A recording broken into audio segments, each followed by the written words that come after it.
Hi, this is Phil, and I'm here to tell you all about the Capes and Lunatics Patreon. Don't miss out on our comic book creator interviews, including our monthly Chichester chats with comic book legend DG Chichester, superhero movie brackets in our search for the worst comic book movie of all time, and many, many more specials, all completely uncensored. Access starts for $3 a month, full video when you pledge $5 a month. Check out the link in our show notes or go to patreon.com/capesandlunatics. Hope to see you there. This is Luca Perich, and you're listening to the Capes and Lunatics podcast. Recording has started. Phil, how do you do that? What? You do that whole intro without moving your lips. It's quite amazing. I even saw you take a drink of water at one point. It's honestly a skill to be. I'm sitting on someone's lap. Hell. There's Tristan's hands. You can see him in the upper corner. He's mad. We made him sleep in the bunk tonight. He doesn't like to be in the bunk. But if he sleeps in the bunk, then he falls asleep, and we can leave him there for until the rest of us wake up. Tomorrow is his birthday. I was just saying, what was his birthday? I know, that's why we need him to sleep, because otherwise he's going to be up at 12:01 saying, "Where's my presents? Where's my presents?" 12:01, I've been born. Give me presents. Yeah. That's it. Hey, cats and kittens, welcome to Superconnectivity. I'm your host, Charlie, the Professor Essa. With me, as always, is the blue-eyed bomber from the Burg of Pits. Phil, me and Perich, or Phil Podcast Perich. Take your pick. Yeah. Take your pick. You know, Phil, I like both names. That's the thing. I can't pick, because I love when you fill me in, because you are very knowledgeable about comic books and lore. You actually shame me very often, because you know minutia. I know big picture arcs. I got the big picture. Phil's got the details. Phil knows, well, that was this inker and that, that letterer and that colorist, and I don't know that stuff. I don't know artists. I don't know writers. I don't know. Phil will tell me that, well, technically, da-da-da did the cover and D-D-D did the interior pencils. And I'm like, okay, thank you, Phil. I trust you implicitly. But that is why Phil fills us in. But he is also Phil Podcast Perich, because he is the master of the podcast. He runs the Capes and Lunatics Network. Without Phil, there would be no... I was going to say Charlie Esser, I'm not your father. Well, no, you're not my father, but it's not like I'm going to go make a podcast of my own. Yeah. If it wasn't for you, I'd be sitting there saying, "So, Tristan, you know what's going on in the world of comics today?" And he'd be like, "No, Dad, I'm interested in VR now. Thank you." Thank you, I've moved on. Why do you think I'm here? My family don't want to hear it. Come on. Yeah. Yes. Anyway. Philip, let's talk some stuff. Let's talk the controversy, Phil. We gotta teach the controversy. Yes. Because there are so many controversies. And I thought I was gonna be like the big fighter. Turns out Quasar fans.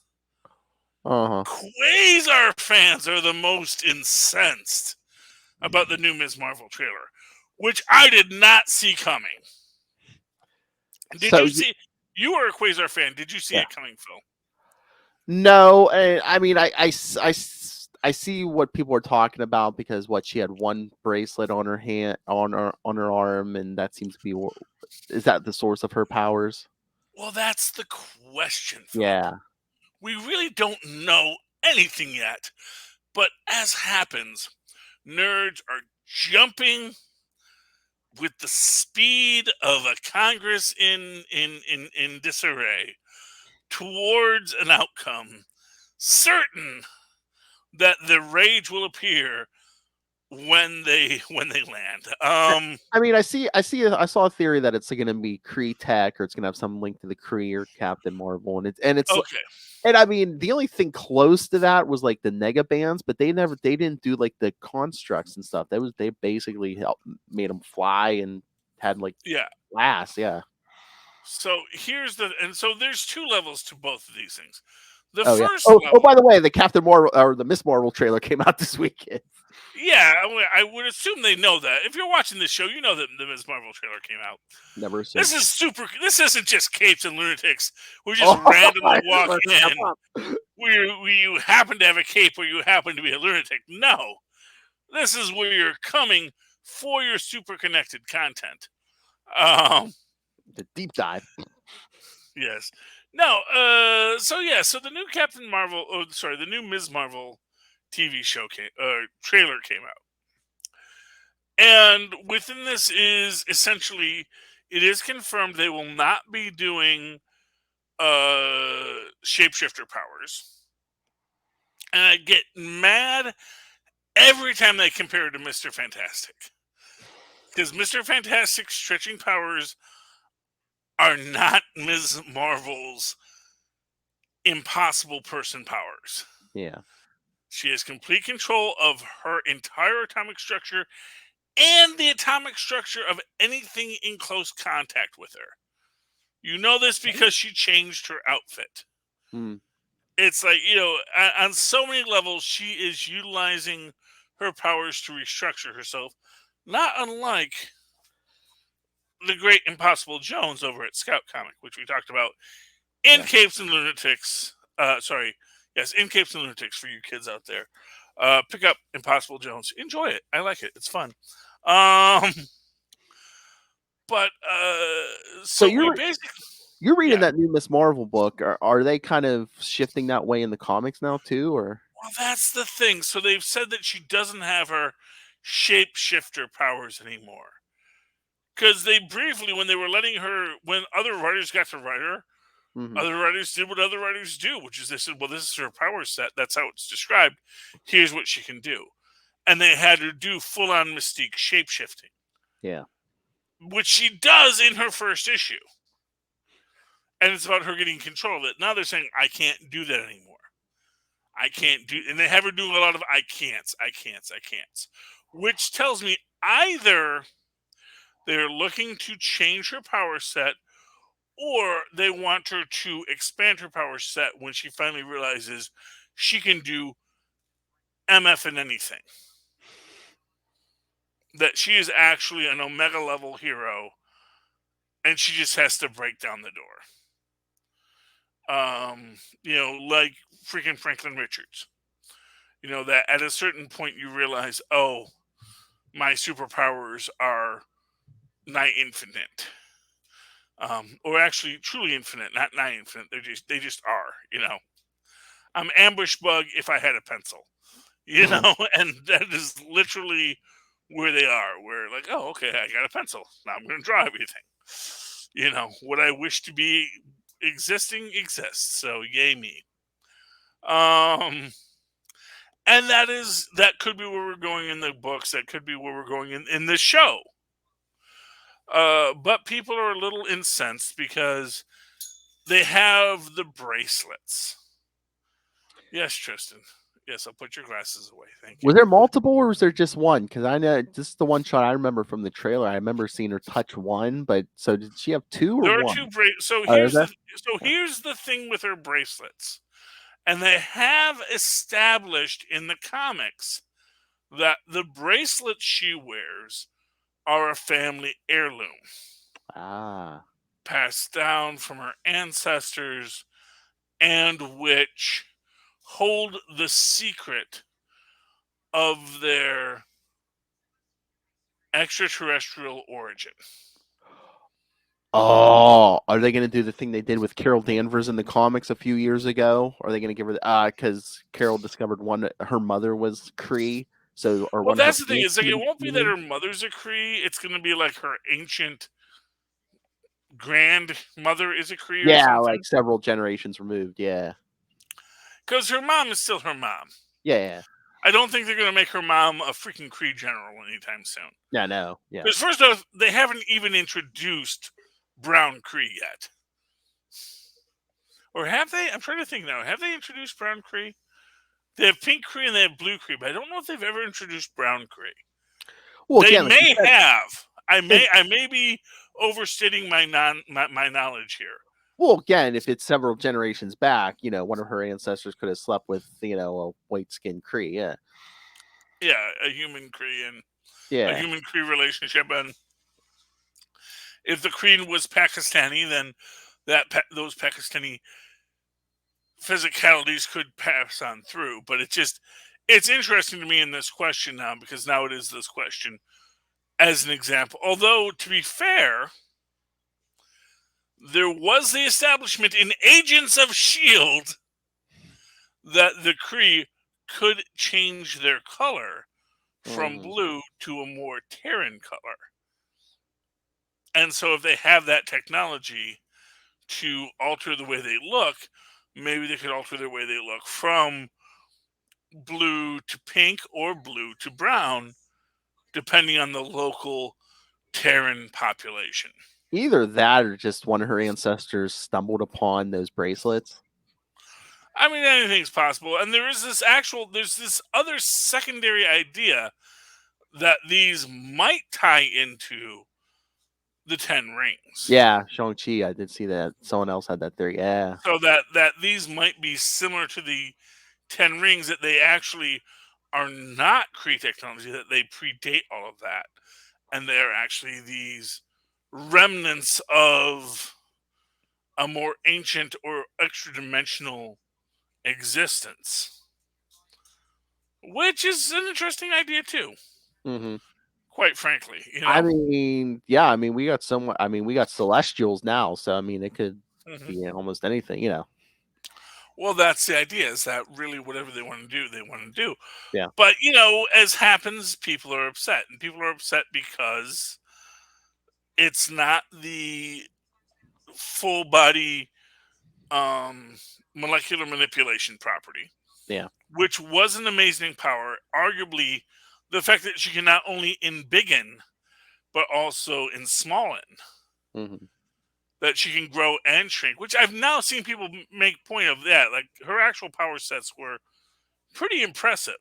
Yeah. Like, on par with freaking Ant-Man, which people have already done a lot of videos on about how insanely OP Ant-Man is.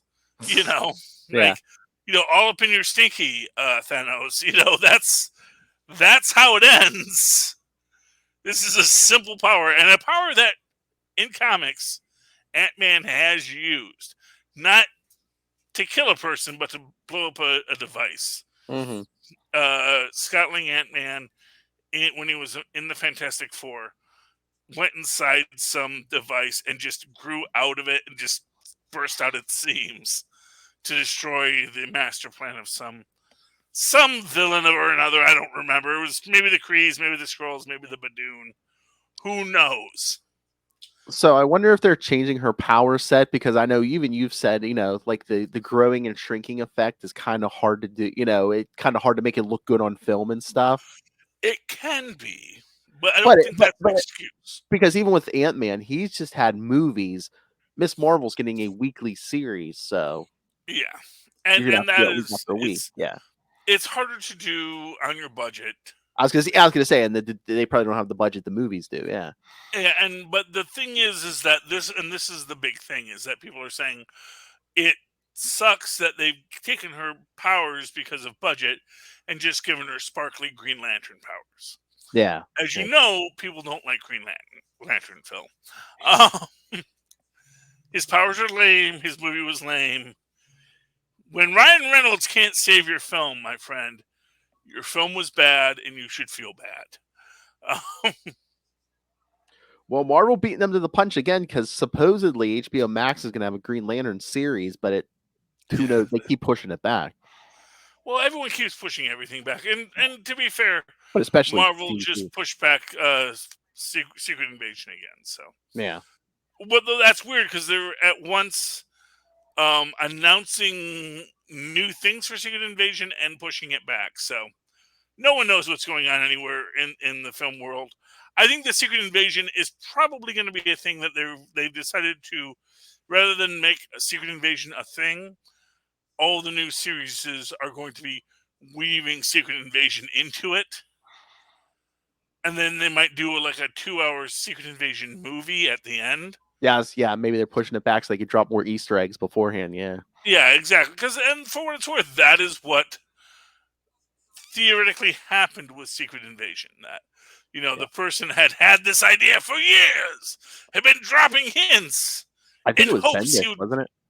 It was probably In the Bendis. comics, I think they said it was Bendis, but yeah. Well, that's the thing. That's the thing is that's how he made his bones, man. I mean, for real, the guy has this history. Oh yeah, back in the day, I But, mean, he created yeah, Jessica Jones. Yeah, he did the Secret Invasion. but that's the thing. It's like you hire him to do one thing. It's like that's not his shtick.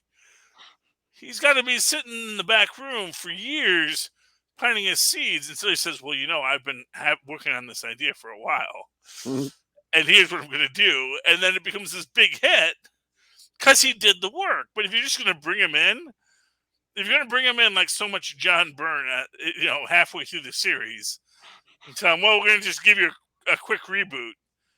But we're not going to reboot everything. Just your character gets rebooted. He's just like, I don't know what I'm supposed to do with this. I'll do my best. I'll introduce some villains. Can I get some of my friends in here to work on some characters? Because I have a lot of friends. And maybe I can get them to make some characters. And then those might be useful to you. I don't know, man. I don't do the short-term work. I do the long con, you know? And in the movies and the comics, I wonder if they're just like, they're like, oh, well, look how much people lost their mind at the end of Far From Home when Nick Fury turned out to be a Skrull. They're like, we could do that a couple more times. Well, sure, you can. And that's useful, And it's like, hey, is there any continuity or any character we need to clean up? We could just make him a Skrull. As we've said with good old Iron Fist. Turns out everybody on that Inhuman show. Well, and yeah, all the Inhumans.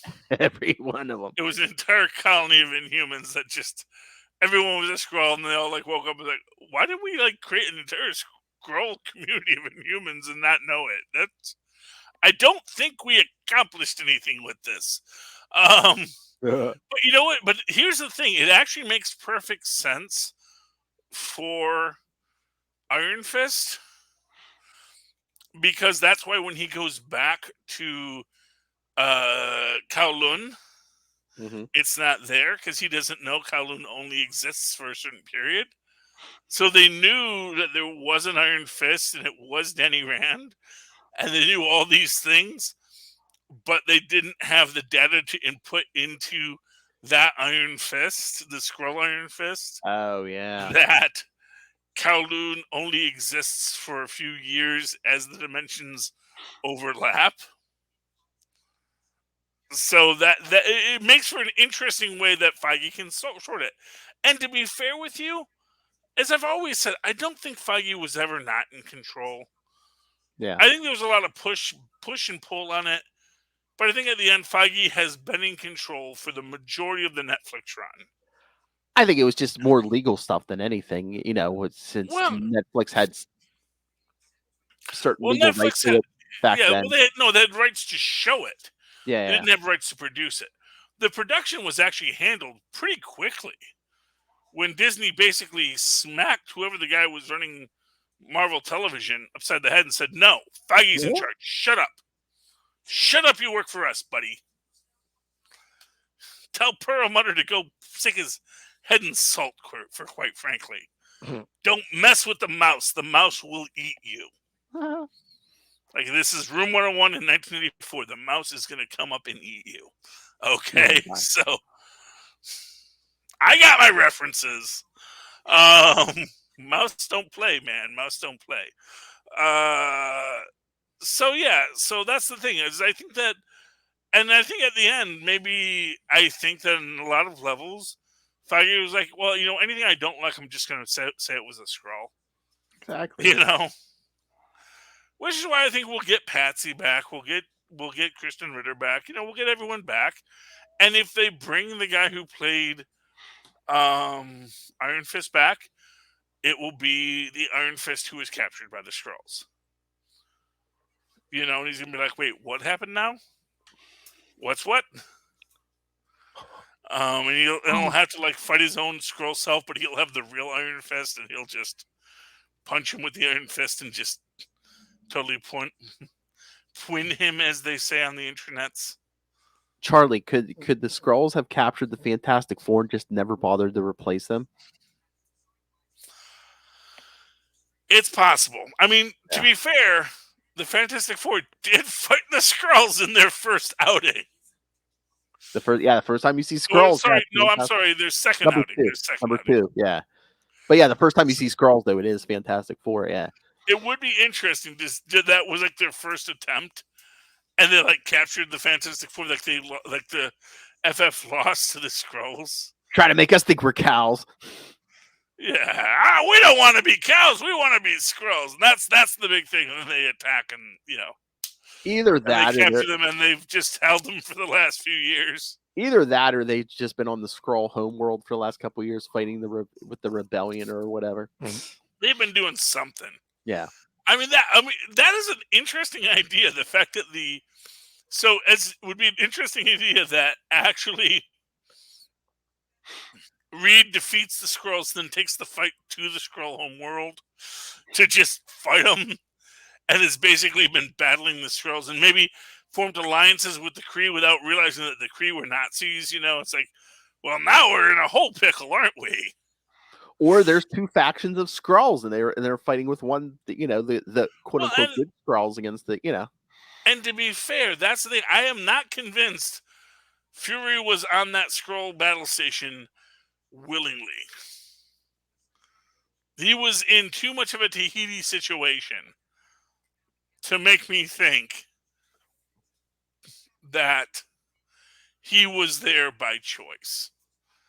So whatever we wind up doing with all this, it's going to be interesting. It's going to be a lot of questions. And we don't have much to go on. We have a couple of things. Here's what we have. We have a trailer from Ms. Marvel in which we see she has cosmic energy powers, which says it feels cosmic, which a lot of people felt was very, not the word derivative, but bland. It didn't have thrust to it, but at the same time, she's a teenage girl. Well, at the same time, it's a teenage girl, and it's a trailer. By the time we actually see the series, she may say it feels inhuman. It's like we could get a whole bag of hammers coming out of this by the end of it. We don't have to assume a one-for-one evidence based on what we've seen, because it's Marvel and it's a trailer and they want us to watch it. And they're going to subterfuge some things and highlight others based on what they want us to think going in. So in this moment, the fact that she said it feels cosmic instead of it feels inhuman may be a big, important point that we're going to see later when the show comes out. Yeah, and I wonder too. It's like, I mean, like I said, Negabands that were never able to make constructs, but if there are some version of the Negabands, maybe she can fly. Or I think they boosted Marvel's strength too. That might give her like a strength boost too. Well, the fact that they can make the Negabands do anything. Yeah, but no, I just wonder if they're going that route, because that way they can like make her kind of like a combo of like Carol Danvers and our other Captain Marvel, Monica Rambeau. Mm-hmm. Well, the other thing, that if they are the Negabands, and they are tied to the Negaverse, the antimatter universe, Negative Zone, there is another place that the Fantastic Four might have been for the last 30 years, Yep. Fighting, keeping freaking Annihilus at bay for the last, decade, just keeping Earth safe.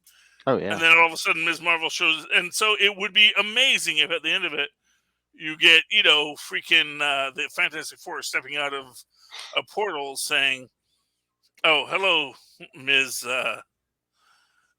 Khan. I'm Reed Richards. It's a pleasure to meet you. Yes, we've been stuck in the negative zone for a while. We seem to have dealt with Annihilus pretty well at this point, though we do need to be on our watch for him. But thank you for getting us out of that nonsense. I mean, who knows what's going to happen? Yeah, so I have to remember we're getting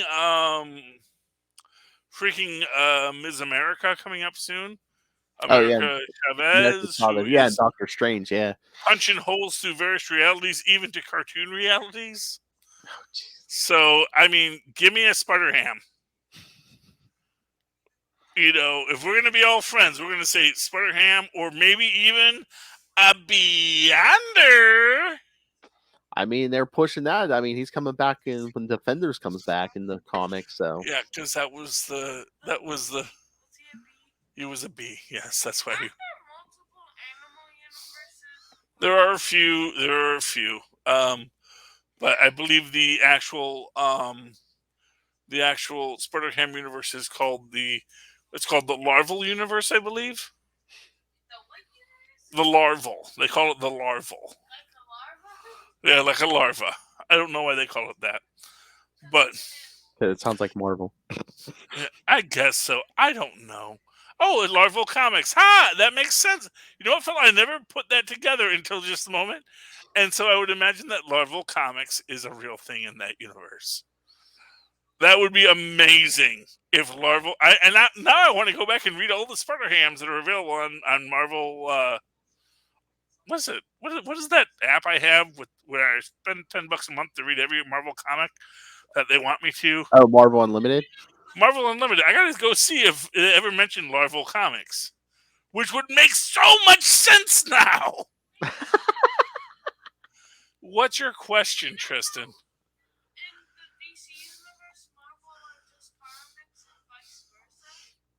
Yes, although actually in the Marvel universe, Marvel comics are also comics, but yes. Steve Rogers even drew some.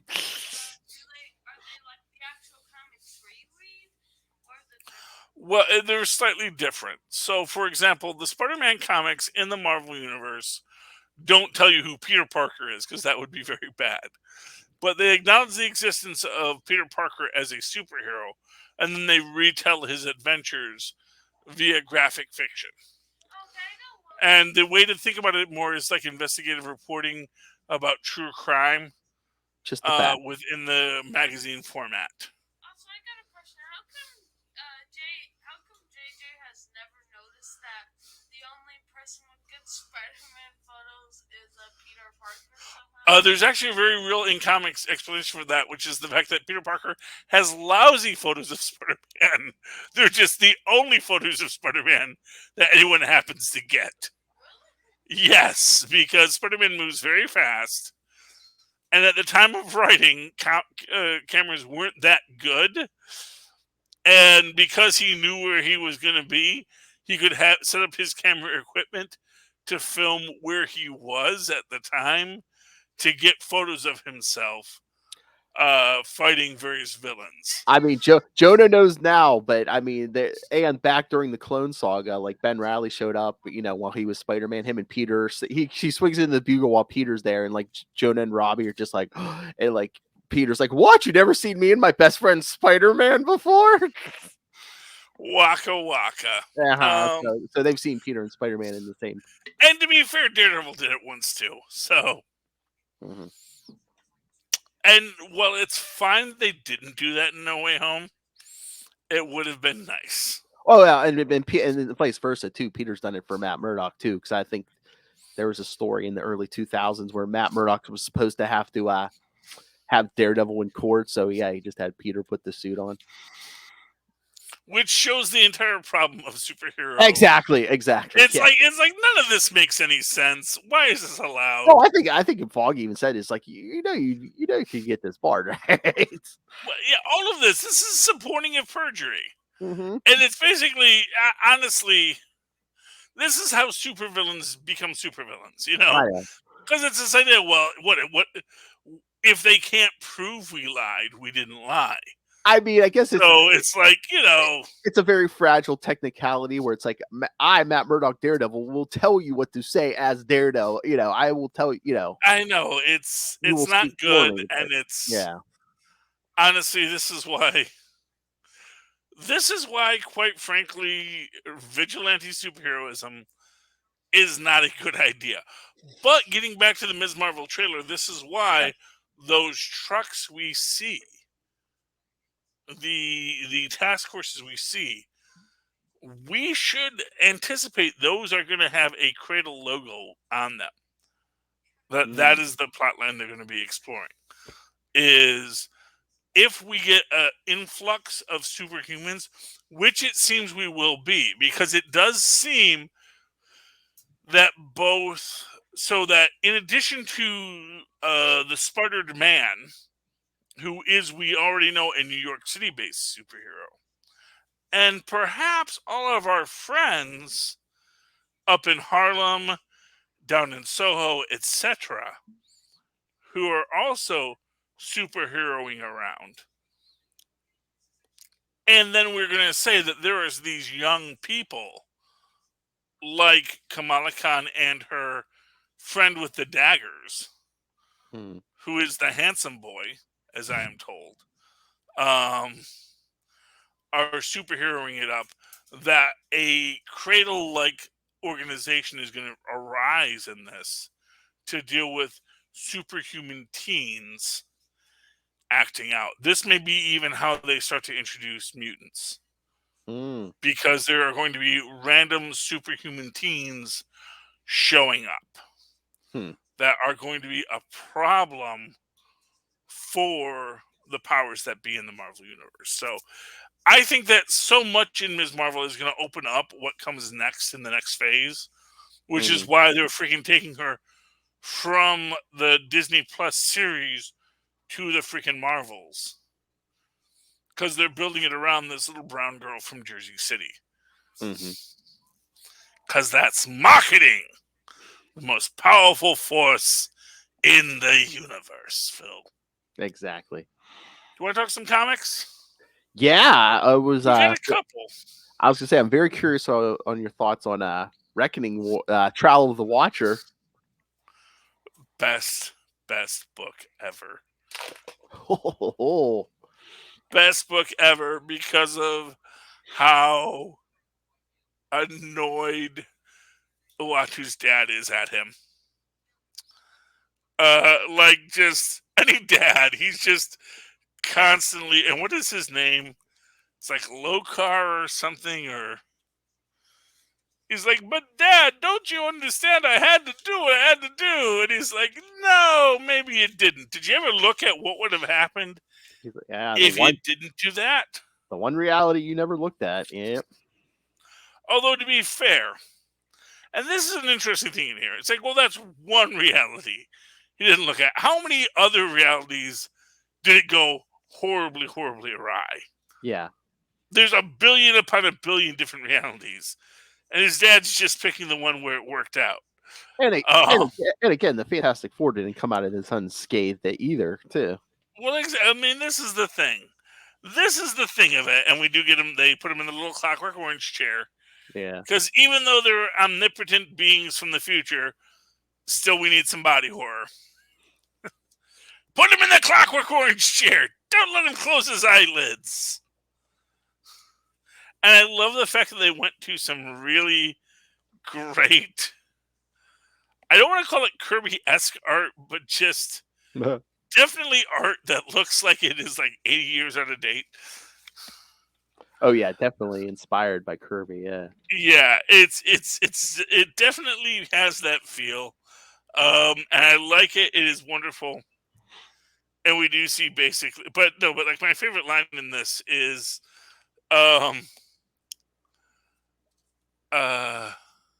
Icor is Uatu's dad's name, where he says, "I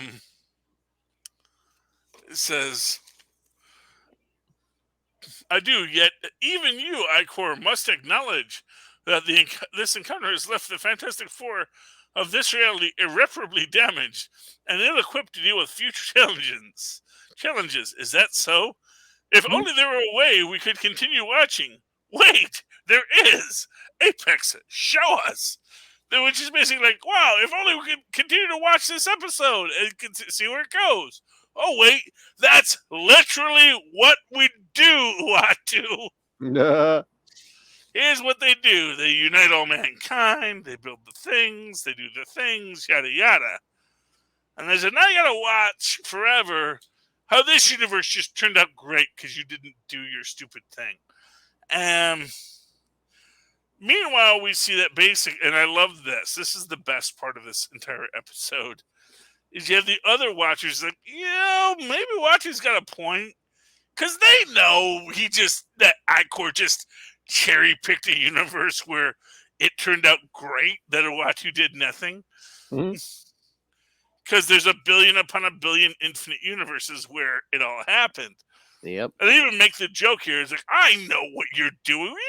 You don't think we know your browser history, dude? Oh, I check that stuff. I know you're constantly looking at the alternate universes, man. Like a weird little perv you are, Uatu. I love you. You're my son, Uatu. But quite frankly, you're an embarrassment to the entire race of watchers. oh my. But we see the other watchers saying, hey, we got to trust that someone else is going to pick up the slack. At which point, Nick Fury says, oh, guess that's my cue. Which I adore. So, I'm loving Reckoning War. Reckoning War is... So here's what I'm going to tell you, my friend. Over at DC right now, they've got something happening. I don't know what. They threw several things across a Suicide Squad book. I guess hoping it was going to have a lot of interest because of cross promotion from the TV shows.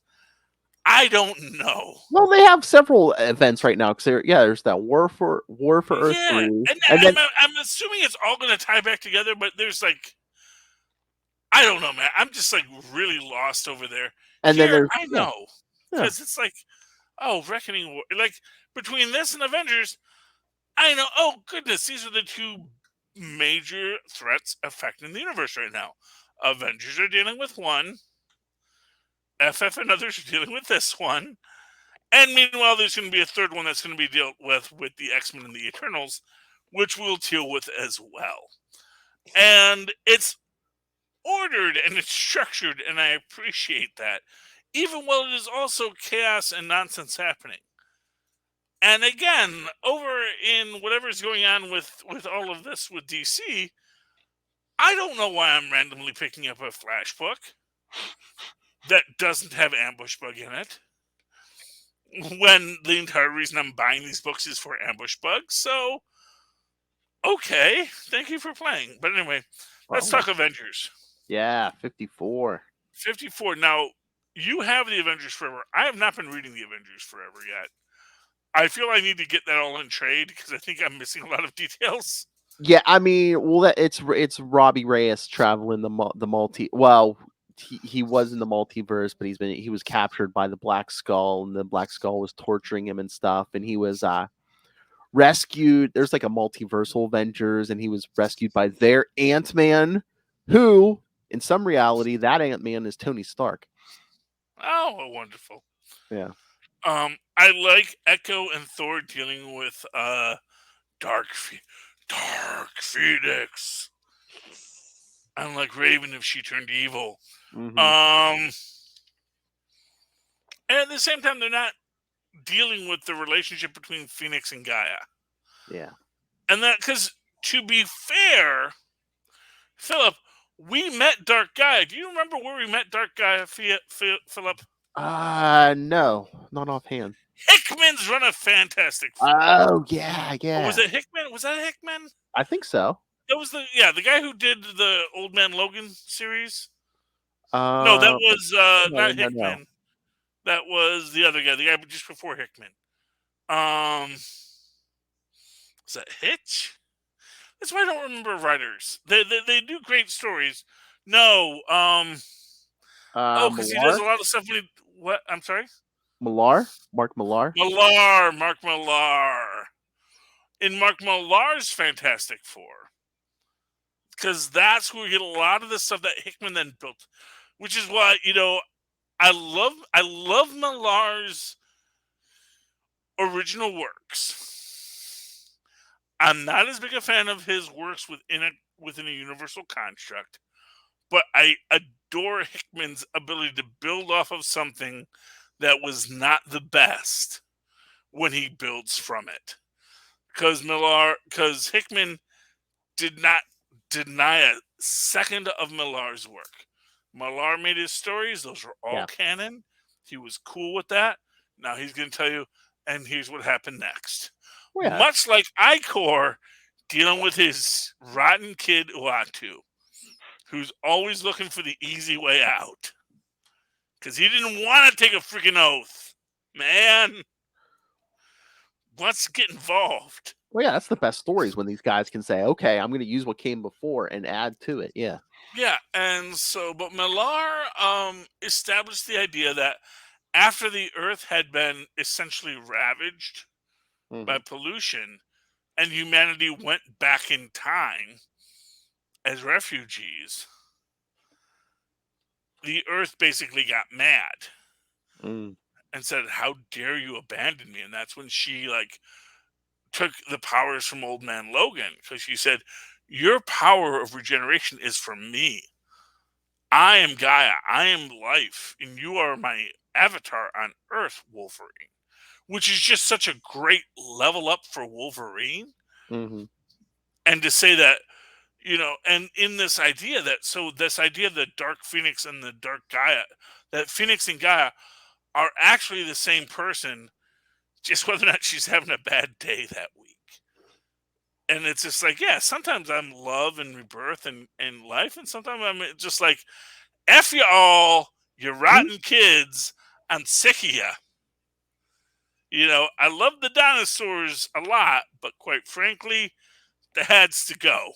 Because they were an evolutionary dead end, and they weren't doing what I needed them to do. And I can't be dealing with all you Tyrannosaurus Rexes eating everybody all the time. For reals, for reals. So the idea of Gaia and the Phoenix being bound, it's clearly what they're building towards. Because even as I am the son of Gaia and this, it's like, and of course throughout the whole thing, Phoenix is just like mocking him, like, "Oh, you're just the son of Gaia. You don't even know who your mom is. Because your mom is not just one person, dude. Your mom is a cosmic entity, the force of life and the force of death and rebirth. Because one does not exist without the other. You don't just to get to be the source of all life. You also have to be the source of all death.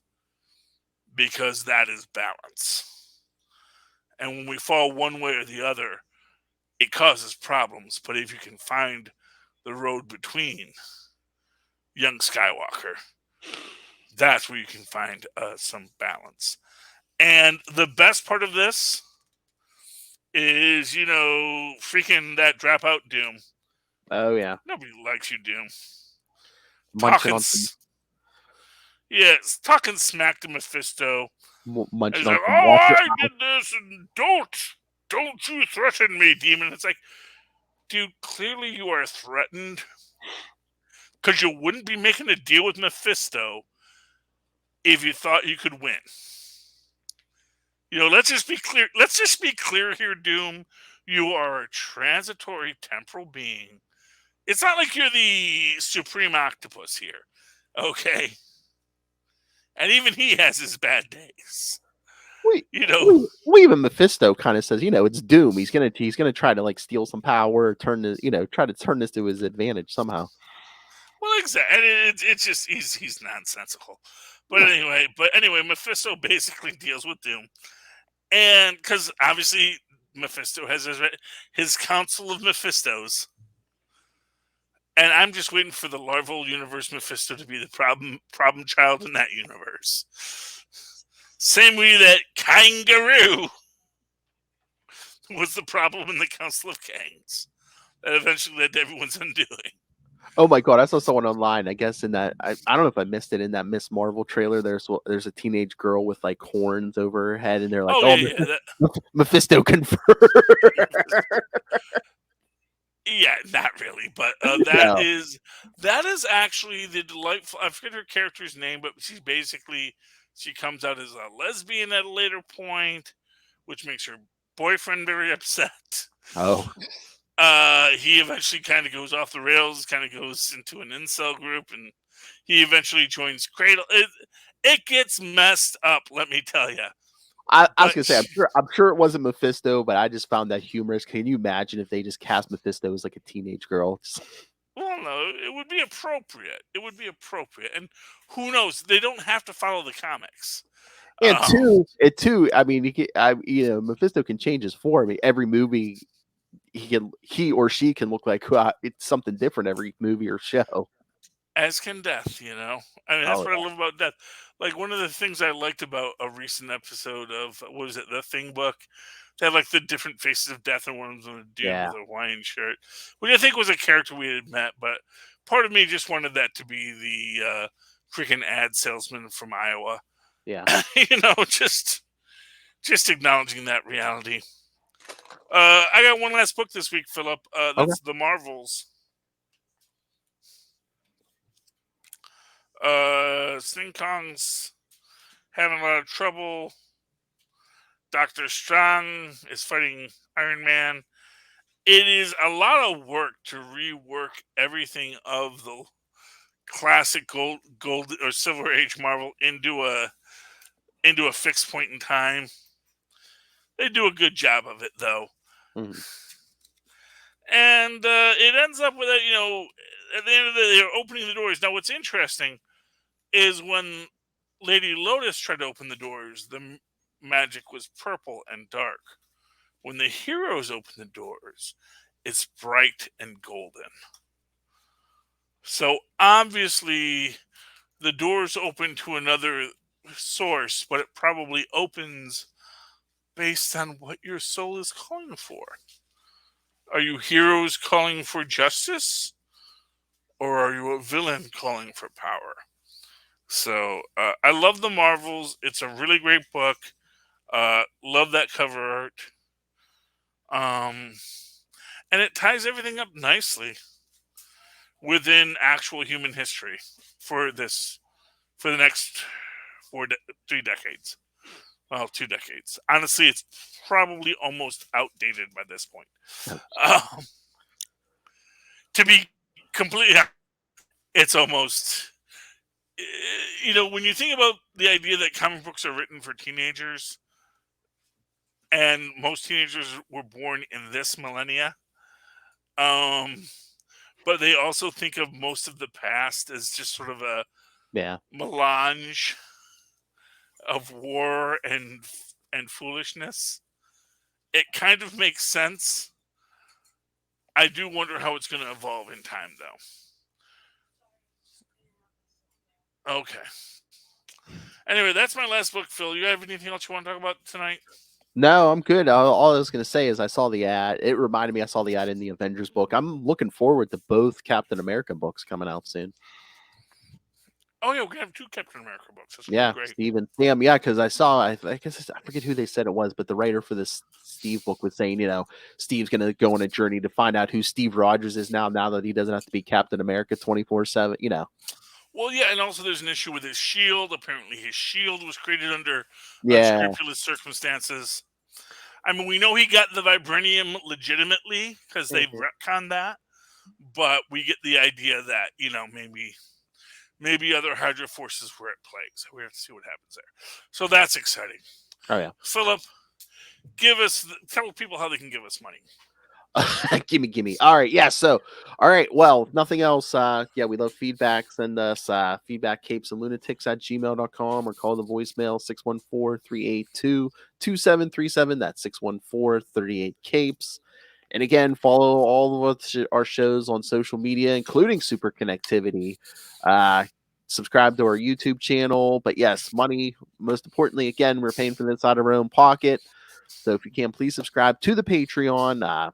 $3 to $5 gets you early access to creator interviews, Chichester chats, and only on Patreon, the superhero movie brackets, where we will find the worst superhero movie of all time, or pick yourself up from the Capes and Lunatics and Capes and Lunatics Sidekicks merchandise. All of it is at Linktree, linktr.ee/Capes and Lunatics.